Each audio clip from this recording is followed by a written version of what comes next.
Afrika Kusini SADC kunakuwa na ada au malipo fulani yanayofanywa na unaweza kukuta ofisi hizo labda hata zinaweza zikawa hapa nchini. Malipo ya namna hiyo yanalipwa kwa fedha za kigeni.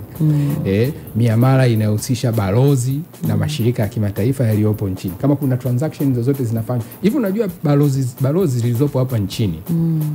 Pamoja na kwamba zina jengo lake hapa, lakini kimsingi lile eneo ni sehemu ya nchi hiyo husika. Kwa mfano ukienda kwenye ubalozi wa Ufaransa hapa nchini, kivuka tu lile geti kuingia ndani ya ubalozi wa Ufaransa. Uko Ufaransa.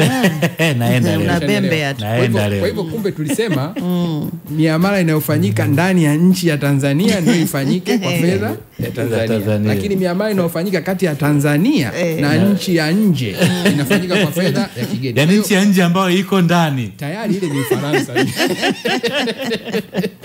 Sisi tumeelewana hapa. Vizuri sana. Kwa hivyo zile taasisi za kimataifa ambazo pamoja na kwamba ziko hapa zinawakilisha maeneo yao, zile nchi bado zinatambulika kuwa ni nchi za nje pamoja na kwamba zipo kwenye maeneo ya Tanzania. Kwa hiyo miamala inayohusisha wewe Musa na hizo taasisi ni miamala inayofanyika kati ya Tanzania na nchi nyingine. Kwa hiyo inaweza ikaendelea kutumia dola. Lakini mikopo ya fedha za kigeni, ukienda leo hii kwenye benki ya biashara Bwana Musa, ukakopa kwa kutumia dola, kwamba mimi naomba mkopo wa dola 5,000. Sio na matarajio kwamba ukikopa benki dola 5,000 ukarudisha shilingi, utaruhusiwa kulipa dola ya Marekani. Lakini malipo ya bidhaa katika maduka yasiyotoza ushuru. Kama umepata nafasi ya kusafiri, unapopita kuna maduka yanaitwa duty free.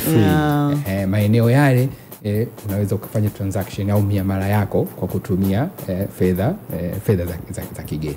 Haya maeneo 4 yameainishwa kwenye hizi kanuni za matumizi ya fedha za kigeni. Lakini kama kuna maeneo mengine ambayo wewe unadhani kwamba kwa namna moja au nyingine kuna haja ya wewe kuendelea kufanya miamala ya namna hiyo kwa kutumia fedha za kigeni, bado nafasi ipo kwa kupeleka maombi yako kwa Mheshimiwa Waziri wa Fedha.